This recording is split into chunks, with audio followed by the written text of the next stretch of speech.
Bonjour à tous, je suis Luc et vous êtes sur la chaîne Cœur & Co. Comme vous le savez, notre mission, notre ambition, notre raison d'être, même sur cette chaîne, c'est de vous faire voyager, vous étonner, vous inspirer et vous faire découvrir des personnalités et des vies extraordinaires. Aujourd'hui, nous sommes les enfants sages et masqués d'un chiffre de santé qui monte et qui descend. Pour le dire même mathématiquement, jusqu'à maintenant, plus c'était l'été et plus on s'en foutait. Mais voilà que revient royalement Pangolin et son chiffre effarant. Et nous nous préparons à manger du pangolin par-ci et du pangolin par-là. Et Dieu sait s'il ne serait pas aussi l'occasion pour la petite souris de dormir dans notre lit faute d'économie. Bienvenue à vous, fidèles youtubeurs, bienvenue à tous ceux qui découvrent cette chaîne pour la première fois. Si tel est le cas, vous pouvez cliquer en dessous sur un bouton abonnement. Et si le cœur vous indique, teintez donc une petite cloche pour recevoir les notifications des vidéos qui sortiront. Aujourd'hui, j'ai le plaisir d'accueillir une voyageuse hors des cycles du temps, une enseignante qui s'exprima tout autrement, une écrivaine sortie des idées du bois dormant et une défricheuse courageuse qui voulut dire ouvertement que la vie ne s'arrêterait bientôt plus comme on le croyait avant. J'ai le plaisir d'accueillir Anne Givaudan. Bienvenue Anne. Oui, bonjour. Bonjour Luc, bonjour tout le monde. Anne, vous êtes pour nous comme cette sœur Anne de notre enfance que l'on aimerait interroger du haut de sa tour pour qu'elle nous dise ce qu'elle voit venir. Et peut-être vous nous diriez simplement que de là où vous êtes, on ne voit que l'amour du soleil qui poudroie et probablement la merveille d'une nature qui verdoie. Alors je me propose de prendre mon premier tour de garde dans cette tour pour vous parler de votre parcours. Vous êtes depuis l'enfance une enfant hypersensible et dès votre plus jeune âge, vous avez vu et été sujette à des visions de halos et de couleurs autour des gens. Finalement, vous appellerez ça beaucoup plus tard des formes pensées. Vos parents inquiets vous feront faire le tour des spécialistes, mais rien n'expliquera le phénomène qui persistera. Votre histoire extraordinaire, elle commence alors que vous êtes étudiante en lettres à l'université de Lille. Un jour, vous êtes allongé et vous vivez une expérience de décorporation, où vous voyez votre corps vu de haut. Vous pensez que vous êtes morte, mais finalement, au bout d'un temps, vous réussirez à retourner dans votre corps et retrouver le mouvement. Vous vous passionnerez alors pour cette expérience que vous partagerez avec votre premier mari, Daniel Meroy. Vous pratiquerez ensemble les voyages astro durant 7 ans et vous y apprendrez surtout une autre forme de spiritualité. Ces décorporations donneront lieu à l'écriture de 2 premiers livres à succès, Récit d'un voyageur de l'astral, paru en 1980, et Terre d'émeraude, paru en 1983. Alors, vous vivez une nouvelle expérience importante quand vous participez avec votre mari Daniel Meroy à l'émission de radio Parenthèse, dirigée par Jacques Chancel, en compagnie de Rémi Chauvin en 82, et à l'émission surtout de télévision de grande audience, Passez donc me voir, de Philippe Bouvard. Votre carrière sera ainsi lancée auprès du public. En 84, vous vous installez en Dordogne avec votre mari et fondez la société d'édition Arista qui publiera l'ensemble de vos œuvres pendant une 12aine d'années. Sorti de la relation avec votre premier mari, que se passe-t-il pour vous ensuite? Ah, alors là, c'est tout un programme, quoi, hein. Ça dépend combien de temps vous avez. Parce que, donc, effectivement, alors, quand on a fondé la maison d'édition, c'est parce que notre éditeur nous a proposé, comme on arrivait en Dordogne, on n'avait plus de boulot, du coup. Et c'était sur les indications de nos guides d'autres mondes qu'on est arrivé là. Mais par contre, il ne nous avait pas proposé de travail, quoi. Donc, ce qui fait que notre éditeur, lui, nous a proposé de travailler pour lui et de travailler avec lui, de partager la maison d'édition. On n'avait pas beaucoup de livres à l'époque, on en avait 3, donc vous voyez, c'était pas, je veux dire, c'était pas extraordinaire. On a eu la chance par la suite de pouvoir vivre de nos livres, ce qui n'est pas toujours évident pour des auteurs, parce qu'il y a beaucoup d'auteurs qui sont obligés de travailler. On a longtemps travaillé quand même en plus, parce que c'est quand même très aléatoire, mais c'est quand même quelque chose dont on a pu profiter. Et puis, quand on est arrivé en Dordogne, donc on a écrit d'autres livres, mais on est arrivé un jour au Québec. On venait de finir un livre, donc qui s'appelait, je veux dire, qui était un peu sur le gouvernement mondial, sur ce qui est en train de se passer en ce moment, en fait. C'est-à-dire que les 3 derniers chapitres de ce livre, par l'Esprit du Soleil, nous ont emmenés dans des endroits où on nous montrait des scènes, par exemple, dans des laboratoires de l'Alaska, qui n'appartenaient à aucun gouvernement officiel et où se pratiquaient donc des expériences, déjà à l'époque, il y a un moment quand même que le livre a été écrit, où il y avait des expériences qui étaient pratiquées sur des clonages entre humains et animaux. Donc on voyait, quoi, disons, des choses, mais on n'a pas pu rentrer dans ces laboratoires parce qu'ils sont extrêmement bien gardés. Quand je parle entrée, c'est sur le plan utile, hein, bien sûr, c'est pas dans le plan physique. Mais déjà, dans ces plans-là, ils sont quand même très gardés. Et ce qui s'est passé, c'est qu'on a vu aussi d'autres scènes où le pape, donc, c'est-à-dire qui n'était pas pape à l'époque, c'est-à-dire le pape François, mais le précédent, Ratzinger, là, donc, ce pape-là était à l'époque l'un des mieux renseignés de l'Opus Dei et était en train de faire signer des décrets pour faire tomber des têtes des grands enseignants, par exemple en Inde ou dans d'autres pays, et pour que l'argent puisse revenir au Vatican. Donc, vous voyez bien qu'avec des sujets comme ça, c'est évident qu'on ne risquait pas de passer tranquillement, sans problème. Donc, et ce qui fait qu'à un moment donné, disons qu'ils nous ont prévenus, ils nous ont dit, vous savez, sur ces plans-là, on a à un moment donné, on s'est trouvé devant un tribunal qui nous a dit, si vous continuez, vous aurez des problèmes. Ceci dit, bon, avec le caractère qu'on a, on s'est dit, bon, c'est pas grave, on s'en fiche. Ceci dit, on a eu des problèmes dans le plan physique, notamment. C'est-à-dire qu'on a commencé à avoir des problèmes avec la maison d'édition, il y a eu des contrôles qui étaient un peu spéciaux. Pendant ce temps, on a fait une conférence au Québec sur ce livre-là. Et à la fin de la conférence, m'a été remis un dossier, donc un dossier important, et la personne qui m'a remis le dossier m'a dit, mais vous savez, avec ce que je vous donne comme document, vous allez pouvoir un jour peut-être faire un livre. Quand on s'est séparés avec mon conjoint, donc, j'ai repris ces documents que je n'avais pas eu le temps vraiment de regarder, et je me suis dit, mais c'est exactement la suite et ce qui nous a été montré sur ces plans-là.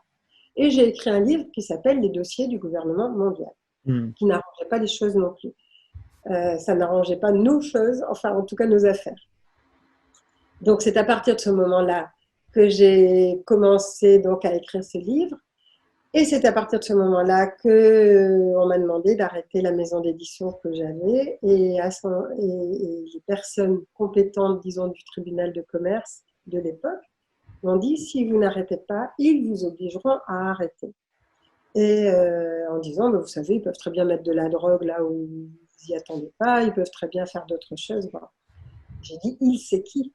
Ah oui, bonne question. Il, c'est l'Opus Dei. Nous, il dit, nous, on a les ordres de l'évêché, mais eux les reçoivent de l'Opus Dei.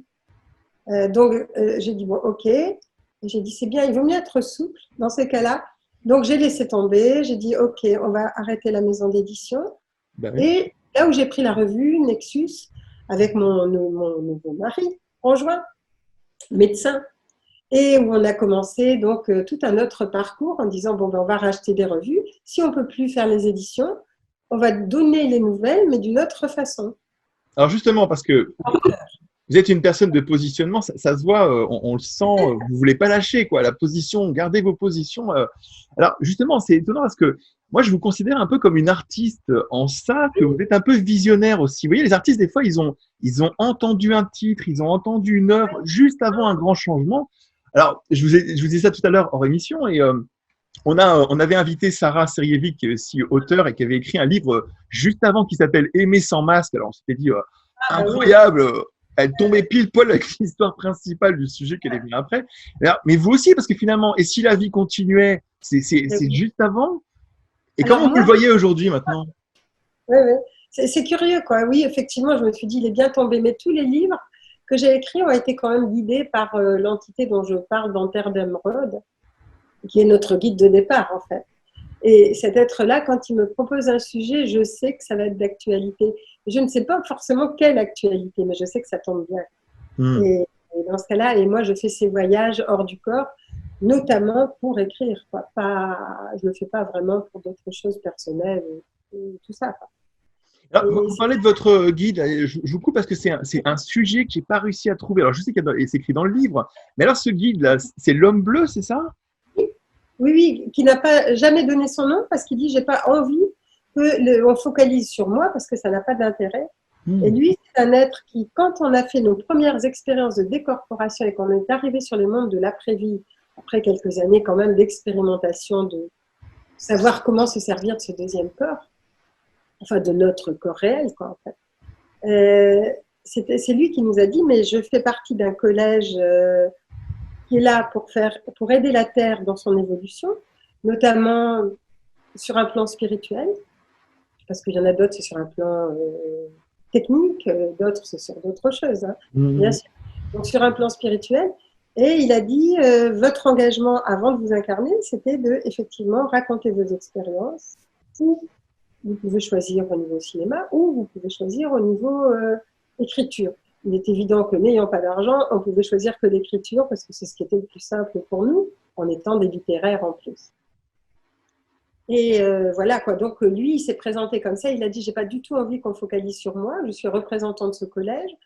Je suis là pour vous aider et c'est moi qui ai provoqué vos premières expériences de décorporation parce que c'est quelque chose que vous connaissiez dans d'autres vies et donc c'est une facilité pour vous.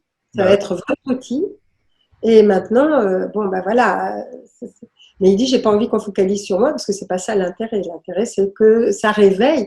En fait, ce qu'il a bien expliqué, j'ai trouvé ça intéressant, c'est qu'il dit, à travers vos expériences, vous allez réveiller la mémoire chez les personnes parce que tout le monde a vécu ce que vous allez décrire. Mais les personnes ne s'en souviennent plus. Et ce qui était important, c'est un peu comme si on sortait d'une matrice.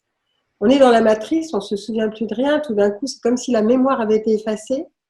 Et puis, tout d'un coup, le fait de lire quelque chose, tout d'un coup, c'est comme si ça réactivait cette mémoire. Donc, il y a des personnes, je me souviens des lecteurs qui disaient « Ah, mais nous, on n'a pas vécu ça, mais on sait que c'est vrai. » Et ils le savaient, mais intuitivement, quoi, parce que, effectivement, c'est comme si ça se réactivait.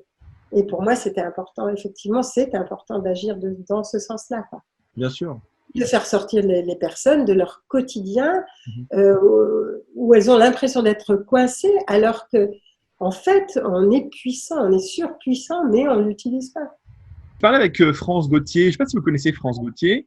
Voilà, et alors elle disait, avec son franc-parler habituel québécois, elle disait qu'elle pensait qu'on vivait une époque une opportunité, une grande époque d'opportunité, et que c'était l'occasion de faire un reset intérieur. Alors, est-ce que vous trouvez vous aussi qu'on en est tous là, qu'il est temps de faire un reset intérieur? Complètement d'accord avec elle. On espère tous. C'est comme si on s'était incarné pour cette époque. On s'était incarné pour ce moment-là, ce moment de changement planétaire. Alors c'est vrai qu'on peut l'écrire dans les livres. Il va y avoir un changement planétaire. La Terre est en train de passer dans une autre dimension. Mais pour les gens, ça ne veut pas dire grand-chose. Ils se disent, OK, on va passer dans une autre dimension, mais qu'est-ce que ça veut dire? À quoi ça correspond? Qu'est-ce qu'on peut faire dans l'histoire? Et là, tout d'un coup, on est tous arrêtés, mais c'est le monde entier qui est arrêté, ce qui est extraordinaire en même temps, pour être obligé de réfléchir. Se dire, qu'est-ce qu'on fait maintenant? Qu'est-ce qu'on fait avec ça? Et il y a des personnes qui sont en train de changer de travail, qui ne veulent plus de certaines choses. Il y en a qui m'ont dit, bah, moi, j'ai plus envie d'aller dans les supermarchés, j'ai pas envie de consommer de la même façon que je consommais avant. J'ai pas envie d'aller au travail comme j'y allais. J'ai envie de changer ma vie. Enfin, donc c'est aussi ce côté extraordinaire de se dire, bon, là, la pandémie, ok, mais je veux dire, ça va, quoi. Mais ce qui se passe intérieurement, c'est beaucoup plus important. Et par contre, bon, ce que j'espère, c'est vrai que nous, on côtoie un certain milieu. C'est-à-dire pas milieu au niveau argent, mais milieu au niveau style de pensée. Parce que forcément, les gens qui nous côtoient, ce sont des gens qui ont envie de penser différemment. Ils n'ont pas envie de penser j'ai peur, je porte le masque, et puis voilà, quoi. Enfin, et puis je vais mourir du Covid ou des choses comme ça. Mais c'est des gens qui ont envie de se dire bon, bah, maintenant, qu'est-ce qu'on fait avec tous ces mensonges? Comment on se débrouille, quoi? Est-ce qu'on va sortir dans la rue? Alors, évidemment, moi, j'ai fait plusieurs émissions parce que pendant cette période-là, on a quand même pas mal de gens qui étaient un peu démunis et qui se disaient mais qu'est-ce qu'elle dit, quoi? Qu'est-ce qu'elle en dit? Et pour moi, c'est vraiment, il y a des choses importantes. C'est à la fois le boycott et la résistance passive. Descendre dans la rue, moi j'ai trouvé ça chouette, mais j'ai pas envie de le faire maintenant parce que je me dis s'il n'y a pas de changement intérieur, il n'y aura pas de changement extérieur. On va remplacer un calife par un autre calife, quoi. Mais bon, je veux dire, bon c'est tout. Ça s'arrête là et puis c'est pas le but. C'est pas le but, on descend pas dans la rue pour avoir 5 euros de plus, on descend pas dans la rue pour avoir des personnes en plus. Si on descend dans la rue, c'est vraiment parce qu'intérieurement on a changé et dans ce cas-là, le monde va changer. Et c'est ça qui vraiment que les gens perçoivent, c'est qu'ils changent, les choses changent. Si on continue à faire pareil, ok, on nous confine, on accepte, ok, on nous demande de porter des masques, on accepte, alors le monde continue tel qu'il est. Ils sont en train de tester notre obéissance. Oui, en partie, c'est vrai. C'est 1% qui dirige le monde. Mais et pourquoi? Je veux dire, ces gens sont puissants parce qu'on est à genoux. Donc, il faut arrêter, quoi. Je veux dire, à un moment donné, c'est bon, quoi. Ça va. Et je me dis, c'est vraiment le moment de faire le point. Et ces 2 mois ont permis de faire le point. Eh bien justement, a priori, le reset, ça vous parle bien. Faire le point, ça vous parle bien. Et alors, je me disais, mais qu'est-ce qui va changer dans votre vie à vous suite à la pandémie? Notre objectif, c'est vraiment, à Antoine comme à moi, c'est vraiment que les gens, à un moment donné, se libèrent de ce carcan, sortent de cette matrice et se disent, bon, ok, il y a autre chose dans la vie, on n'a pas peur de la mort, alors allez-y. Et vous allez voir, et à ce moment-là, on a envie de consommer autrement, on a envie de vivre autrement, d'avoir une qualité de vie. Alors, ce qui s'est passé quand même, si une chose intéressante, c'est que par exemple, on a pu voir des amis qu'on n'avait pas le temps de voir. Et c'est là où on s'est rendu compte qu'une qualité, enfin, il y avait une qualité qu'on ne pouvait pas avoir quand on était toujours en voyage, quoi, enfin, en déplacement, par-ci, par-là, ailleurs. Et c'est cette qualité qu'on aimerait bien garder, quoi. En tout cas, ce qui m'est venu aussi, qui était étonnant, c'est que parmi les gens qui sont dans le développement personnel, quand même, vous avez une petite signature atypique, une petite signature astrale. C'est pas tout le monde qui l'a quand même, hein. Et là, je me suis dit, est-ce que Anne, elle se frotte les mains en disant, ah ben, vous voyez qu'il peut se passer des trucs pas prévus.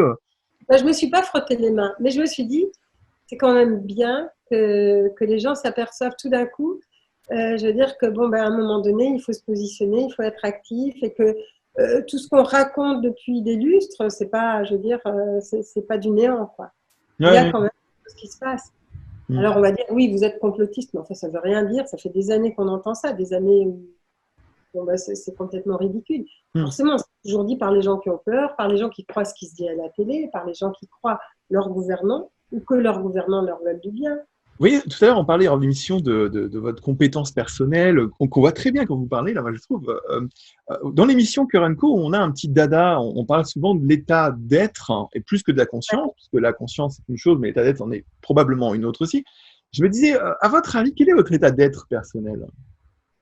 Alors, état d'être, ça veut dire quoi pour vous? Parce que conscience et état d'être, pour moi, c'est un peu, je veux dire, les deux vont ensemble quand même. Ouais. Alors, c'est vrai qu'on m'a posé la même question, Mario Beauregard m'a posé la même question que vous, en disant, mais alors, comment vous définissez l'état d'être?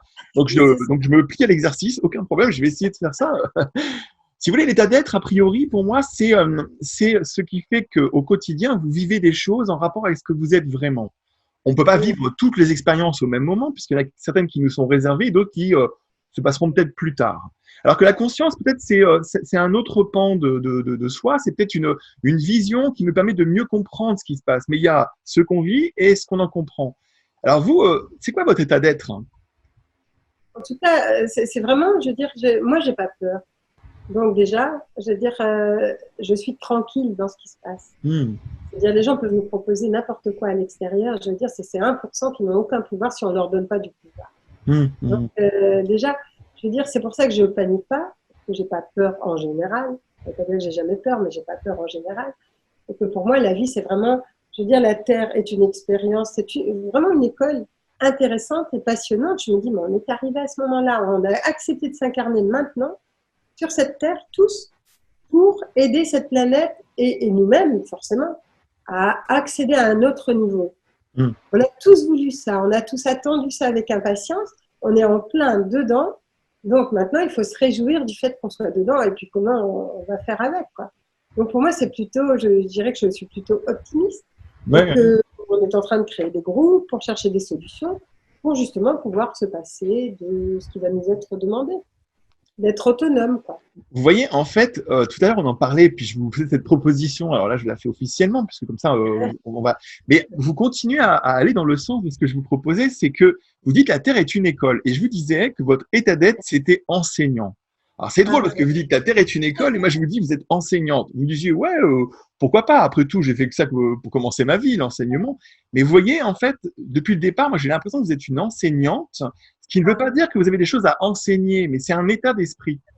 Et voyez, vous dites, la Terre est une école, c'est dingue, c'est oui. incroyable. Hein. C'est-à-dire, on me l'a dit. Je veux dire, sur les plans subtils, on m'a dit, écoutez, la planète Terre est une école et vous ne pouvez pas échapper à l'école de la Terre, sinon vous allez y revenir autant de fois qu'il le faut pour pouvoir continuer. Et donc, du coup, ça m'a plu, effectivement. Peut-être qu'ils m'ont parlé comme ça parce que j'ai Et une voilà. dans Et c'est ça. Et en même temps, vous avez dit que vous avez rencontré un enseignant qui vous a enseigné. Et en même temps, on parle d'école de la vie. Alors, vous voyez, par exemple, moi, en tant qu'individu, même si je suis médium, même si j'en parle pas spécialement là, mais pour moi, la vie n'est pas une école. Et je me Ah, sens pas du tout un enseignant. Mais en même temps, je trouve ça magnifique de rencontrer un enseignant. Et je me dis, il a sûrement des choses, elle a sûrement des choses donc, à m'amener, mais il n'est pas sûr que ce soit un enseignement, mais plutôt un état d'être. quand je vous dis, par exemple, bon, j'ai pas de peur spécifique, je veux dire, de ce moment. Ce moment ne me fait pas peur. Je me dis simplement comment on s'organise. Comment on Mmh, va s'organiser. C'est mmh, plutôt le côté efficacité. Bon, ok, on en est à ce point-là, qu'est-ce qu'on fait maintenant avec ça, quoi. mmh. C'est quand je suis au pied du mur, je me dis, bon, on fait quoi là? Et on essaie de rassembler des personnes et qui ont envie de faire la même chose aussi, qui ont des idées, qui font des choses. Et donc, c'est plutôt optimiste, quoi. Je veux dire, c'est plutôt. Je veux dire, oui. Et puis en même temps, je sais que je peux avoir des contacts avec d'autres mondes et que, bon, peu importe, mais de toute façon, moi, je continue à vivre. Avec ce corps, sans ce corps, c'est pareil. Hein. Je veux dire, je continue avec ou sans lui. Mais je continuerai ce que j'ai à faire si j'ai des choses à pouvoir apporter, quoi. Mais en même temps, quand vous parlez, on a l'impression que vous dites, bon, alors, on se met au logarithme et à la racine carrée ou on reste aux additions, là? Oui, Vous voyez, c'est un ça, peu... ouais, L'enseignant, c'est l'enseignant. Alors, voilà. Anne, on a un petit rite dans cette émission. Maintenant qu'on en rit, on a un petit rite dans cette émission qui est de passer un peu sous la roulette de notre Thierry Ardisson national. Et je vous propose un petit moment là de partage pour découvrir un peu les multifacettes de votre personnalité. Donc, je vais vous poser des questions simples et un peu astucieuses pour qu'on découvre votre personnalité qui est malicieuse, c'est certain. Alors, ça s'appelle une interview upside down, parce qu'on va un peu tensionner les choses dans tous les sens là. Ma première question, c'est quel défaut devrait avoir un homme pour vous séduire? Wow, quelle question, hein? La gourmandise, allez, La un garçon, gourmandise. allez. Quelque part qu'il est sensuel. Ah, d'accord. Donc la qualité alors? Ben oui. D'accord, la qualité, très bien. Il est gourmand, en fait, la qualité, ça va être sensuel, donc c'est bon. Ok, ok, ok. Qu'est-ce que vous ignorez le plus chez vous que ceux qui vous aiment connaissent? Ah, c'est difficile. Alors, qu'est-ce qu'ils me disent? Qu'est-ce qu'ils disent de moi, quoi, en fait, c'est ça? Qu'est-ce qu'ils trouvent chez vous de flagrant que vous voyez absolument pas? Bah, peut-être le côté joyeux ou le côté un peu insouciant, peut-être. D'accord. Et donc, et vous le connaissez ce côté chez vous? Insouciant, bah, j'ai pas l'impression, mais bon, ça doit être ça quand même, un peu. D'accord, ok. Ah, c'est quoi le reproche qui vous a fait le plus grandir? Par exemple, me dire, ah, t'as trop d'ego. Ou, Et c'est ce qu'on vous a dit? ah, bah, il y a toujours quelqu'un pour le dire. Hein. C'est- Il n'y a pas de problème. Hein. Il y a Voilà. toujours la bonne personne pour dire le truc. Et bing. Ok, et quel est le compliment qui vous énerve le plus? Qui m'énerve? Le plus. Ouais, le compliment qui vous énerve le plus. Non, les compliments, ça m'énerve pas en général. Hein. Ah, est-ce qu'il n'y en a pas un qui vous énerve? Qui m'énerve? Non, non. Oh, quand je regarde les mails ou les compliments, non, je trouve ça sympa plutôt, non? Ok. Non, ça Bon, en m'énerve même temps, c'est bien, au moins vous acceptez les compliments, c'est pas le cas de tout le monde. Hein. Ok. Et est-ce qu'il y a une chose qui, dans votre vie à vous, vous a été tellement une leçon que vous dites, j'aimerais bien que les gens ils tombent sur la même leçon. Et quand je me suis séparée, j'ai eu l'impression que le monde s'écroulait, mais en fait, c'est là où j'ai commencé à réfléchir par moi-même vraiment. Hmm. après, je me suis dit, mais non, mais en fait, c'était une super leçon. Et ça m'a fait grandir d'un coup. Ah, c'est intéressant ça. Ben ouais, Ouais, intéressant. Euh, alors, je me demandais si à l'origine, il y avait quelque chose qui vous plaisait pas du tout et que finalement vous faites aujourd'hui quand même. sur la terre, la compta. La compta, je vais faire des statistiques parce qu'a priori, Tout 100% le des monde va gens. répondre ça. Ah bah oui, tout le monde va dire ça. Ah, c'est machin, remplir les papiers. Ah bah, évidemment. Le truc que tout le Ça, monde c'est un dit. truc de la terre qui est vraiment pénible. Vous avez pas un mari comptable ou un mari spécialisé compte? Non, non, c'est quand même lui qui en fait une partie. Et on a des comptables, mais malgré tout, ça m'embête. C'est ça. En fait, vous êtes quand même une voyageuse hors du corps, hein, une voyageuse de l'astral. Et moi, je me demandais, en fait, voilà, je vous ai déjà demandé ça hors émission, mais je vous le redemande dans l'émission parce que ça m'intéresse vraiment de savoir.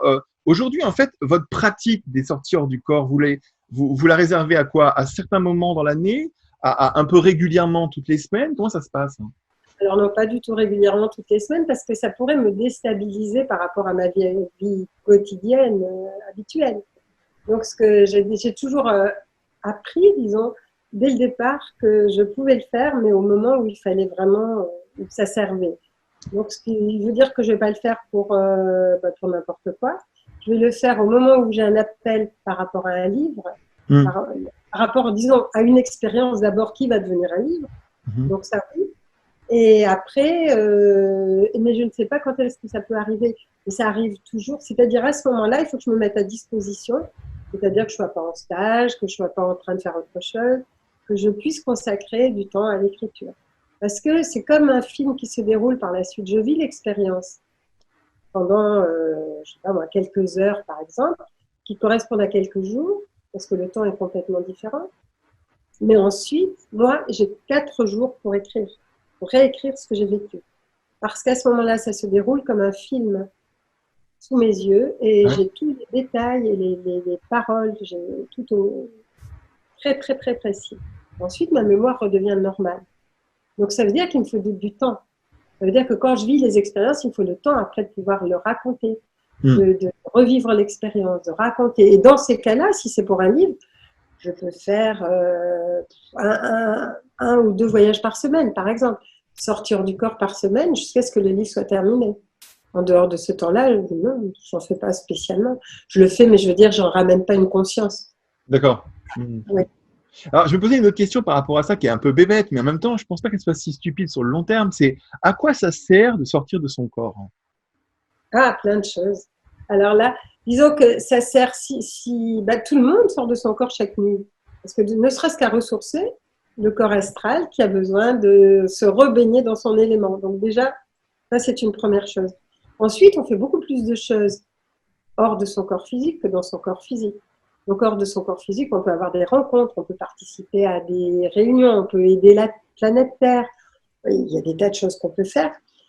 Et quand on s'en souvient, par exemple, quand on fait des NDE ou comme moi, des voyages astro-conscients, ça change complètement les donnes, c'est-à-dire qu'à ce moment-là, on n'a plus les mêmes, disons les mêmes codes, c'est-à-dire ce qui est important pour un être humain qui n'est jamais sorti de son corps ne va pas être important pour quelqu'un qui a vécu autre chose. C'est pas, on n'a pas les mêmes valeurs à ce moment-là.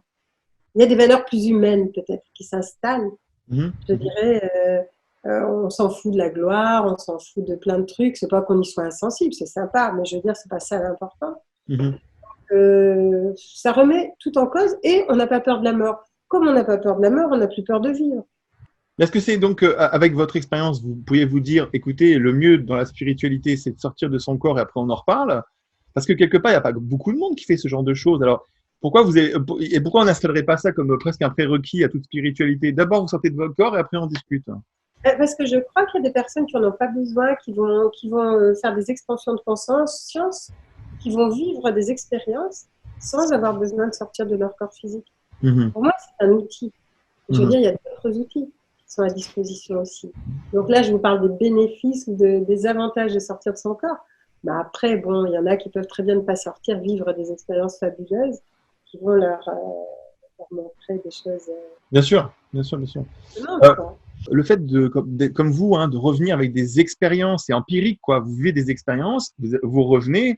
Après, il n'y a plus besoin de se poser de questions. C'est vécu, voilà, vous l'avez devant vous. c'est pas des idées en fait. Donc je me disais en fait, le fait que vous ayez donc fait ces voyages astro, que finalement vous découvrez que la vie elle s'arrête pas à notre corps physique, que finalement les organes physiques, d'après ce que vous voyez, c'est des bons transmetteurs, mais c'est pas eux qui ont la fonction en fait. Euh, Ben non. voilà, donc là c'est quand même des choses très très nouvelles, hein. Évidemment. Moi je me suis demandé en fait où on en serait aujourd'hui, à votre avis, si on était libre de l'obligation de passer son temps à essayer de prouver ça aux sceptiques. Ah ben ça serait incroyable, on serait comme d'autres planètes de l'Alliance. Donc quand j'ai écrit le livre Alliance, c'est d'autres planètes qui sont… La Terre est la seule fausse note du système solaire. Hmm. Donc on serait comme sur les autres planètes du système solaire, c'est-à-dire qu'on vivrait pour autre chose que pour tourner en rond autour de nos histoires et essayer de trouver ou de comprendre des choses qui sont évidentes. Mais il y a toute une génération qui est en train d'arriver et qui est arrivée aussi, et qui a ça déjà comme enseignement avant de s'incarner. Donc cette génération-là, pour elle, ça sera évident. Ce sera une évidence. Alors que pour les générations précédentes, il fallait du temps, il fallait des expériences, il fallait plein de choses pour arriver à prouver que ça puisse exister. Puis après, vous avez toujours ceux qui sont en retard, quoi, qui n'ont pas envie, ou bien qui sont paresseux, qui n'ont pas envie d'y croire, qui n'ont pas envie n'ont pas envie de changer leur vie, quoi, tout simplement. Alors, vous voyez, dans cette histoire-là, en fait, j'y réfléchissais avant de vous appeler là, et en fait, il m'a été dit quelque chose d'intéressant et je voulais que vous le partagiez. C'est qu'en fait, ce qu'on appelle nous les sceptiques, en fait, peut-être qu'il faudrait les appeler les vertueux. Ah. Voilà. Alors, c'est étonnant parce que quelque part, on pourrait se dire, sceptiques n'ont pas l'air d'avoir beaucoup de vertus. Et en fait, elle me disait, mais c'est le contraire. C'est que ces gens sont tellement dans la vertu que tu ne peux pas traverser la vertu sans faire tes preuves. Mais alors, ça veut dire que ces gens-là, en fait, c'est à la fois un cadeau et une misère pour nous. Parce que si on passe notre temps à prouver notre vertu à la vertu, pendant ce temps-là, la pomme flétrit et on n'avance pas. Alors que nous, on croyait que ces gens-là étaient familièrement obtus. J'entends dire qu'en fait, ces gens-là seraient peut-être des vertueux qui ne veulent pas lâcher prise avec la vertu. Est-ce que vous croyez que c'est fou, décalé, stupide, ou est-ce que ça peut avoir un sens? Oh ben ça a un sens certainement, mais on l'a toujours dit dès le départ, on l'a dit de toute façon, nous on ne se prête à aucune expérience parce que de toute façon on n'a pas prouvé quoi que ce soit. Les gens y croient, les gens n'y croient pas, c'est pas notre problème. Bien sûr. On montre ce qu'on fait, on dit ce qu'on vit, et après il se passe ce qui se passe. C'est plus notre histoire après. Donc en fait, on s'adresse à tout le monde, quoi, vertueux, pas vertueux. Mais après que les gens nous disent est-ce que vous pouvez me prouver? De toute façon, on ne cherchera pas à le prouver. Enfin, moi, en ce qui me concerne, je ne chercherai pas à le prouver. Je n'ai pas envie de perdre de l'énergie, du temps à ça. Donc, en ce qui me concerne, ça m'est égal.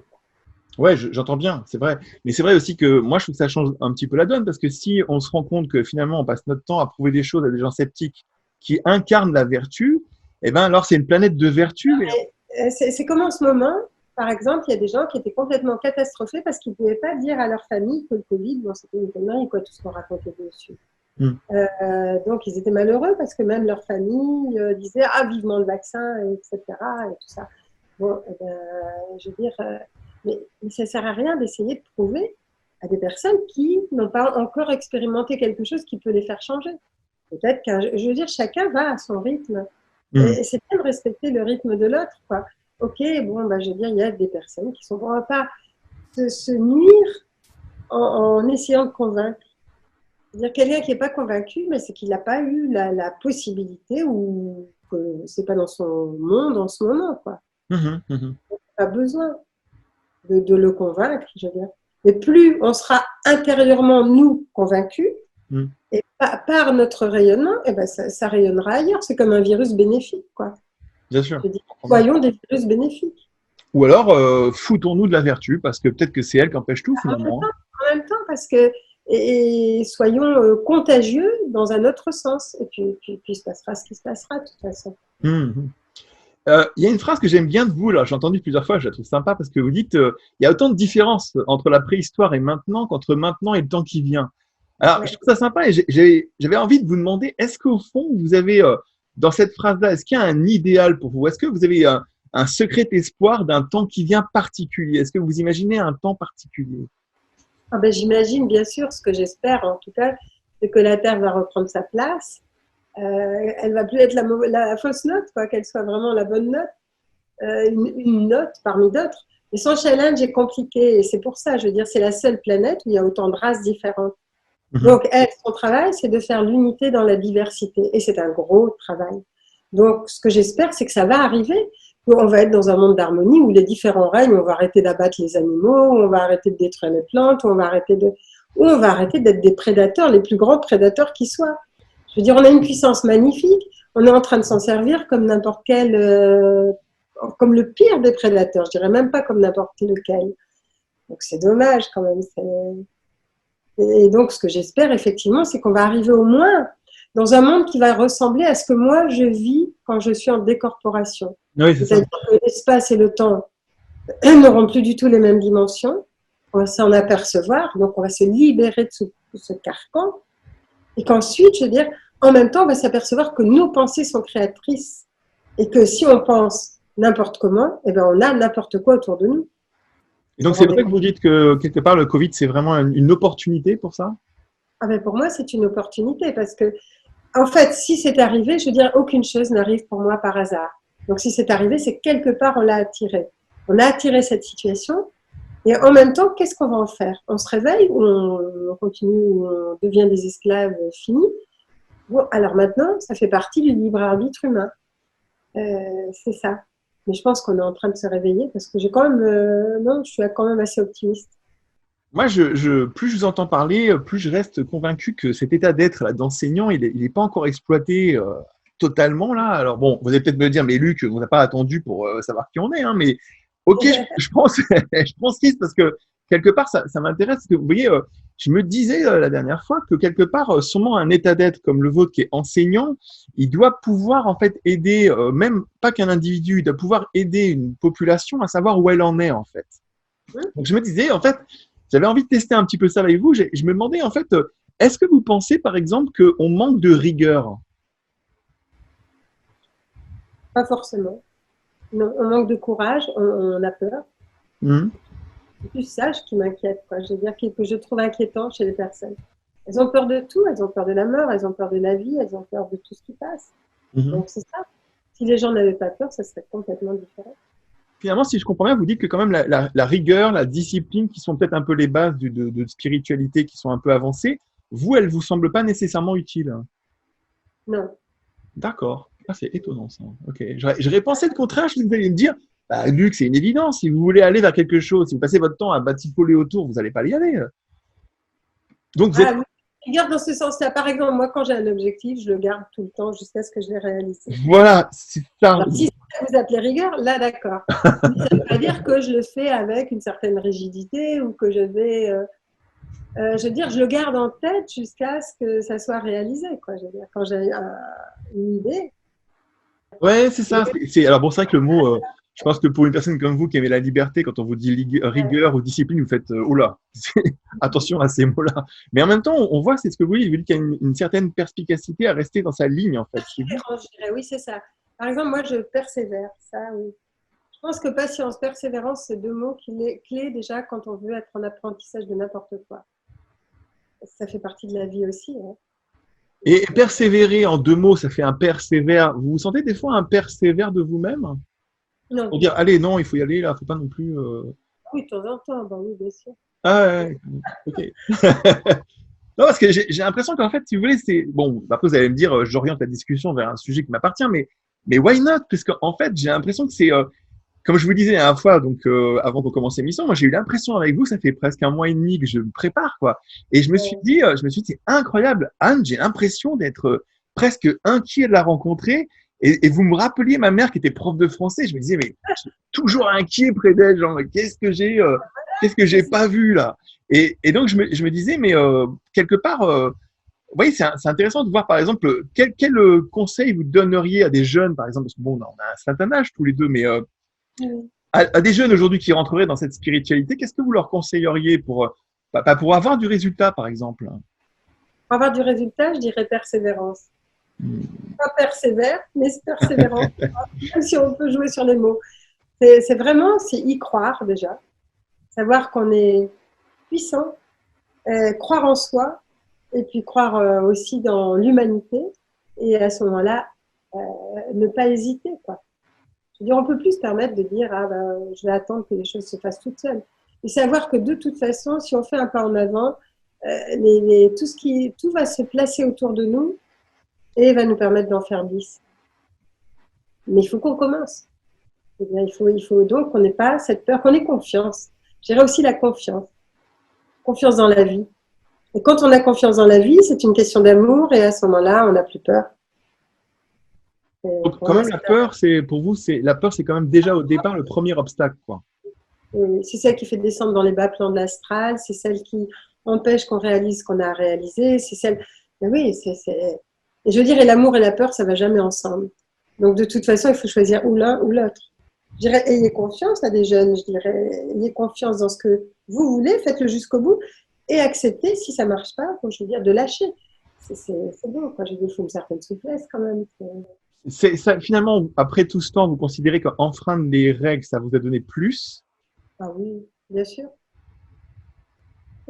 C'est un enseignement, ça. Enfreignez un peu les règles et vous vivrez plus. Les règles, mais bien sûr, quand elles sont stupides, il faut les enfreindre. Après, je veux dire, il y a des règles qui sont logiques.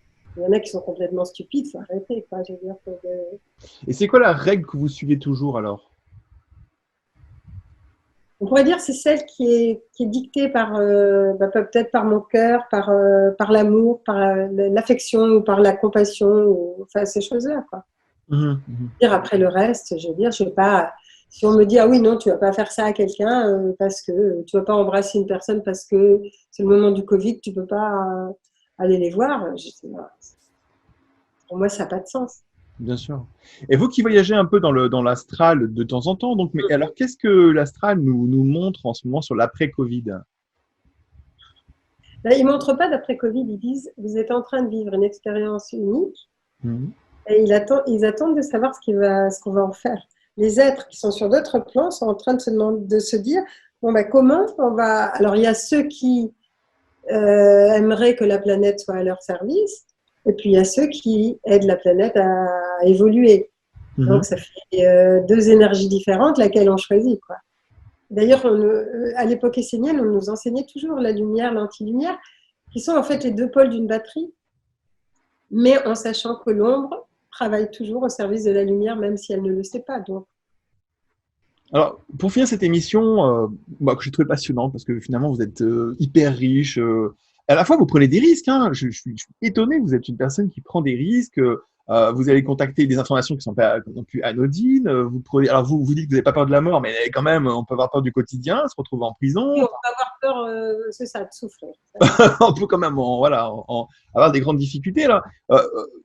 Pour le mot de la fin, vous nous diriez quoi par rapport à cette période qui vient, par rapport à tout ce qui s'est passé déjà? Qu'est-ce que vous diriez? Aux gens de surtout pas perdre espoir, parce que c'est vraiment un passage extrêmement intéressant dans lequel on est plongé pour pouvoir en sortir beaucoup mieux et pour que la planète s'en sorte aussi beaucoup mieux. Donc, c'est le moment justement de revoir complètement notre vie en se disant, bon, ben, qu'est-ce qu'on veut vraiment, que ce soit à la fois dans notre nourriture, dans notre corps, dans notre âme, dans nos pensées, dans nos achats, dans notre quotidien, enfin dans nos amours. Qu'est-ce qu'on veut? Et surtout de ne pas se dire, ah, c'est foutu, etc. Parce que ça n'aide personne, ni la personne, ni le reste du monde. Donc, c'est vraiment important. Donc, de garder espoir et puis de se dire, bon, maintenant, je revois tout, je refonds tout, et qu'est-ce que je fais avec ça? Est-ce qu'il voudriez aussi, par exemple, aux gens, pourquoi pas vous mettre un peu dans la spiritualité, justement, si vous n'y étiez pas? Pourquoi pas aller chercher un peu plus loin que… Parce que pour moi, le mot spiritualité, je veux dire, c'est pas une caste à part. La spiritualité, c'est dans le quotidien. Donc, je vais pas leur dire se mettre dans le spirituel. S'ils changent leur vie, ils seront dans le spirituel de toute façon. Anne, merci beaucoup d'être venue. Je vous remercie aussi, Fidèle Pur, d'avoir passé ce moment avec nous. Vous pouvez vous inscrire en dessous. Et puis, donc, merci d'avoir passé ce moment. Merci de ce temps disponible.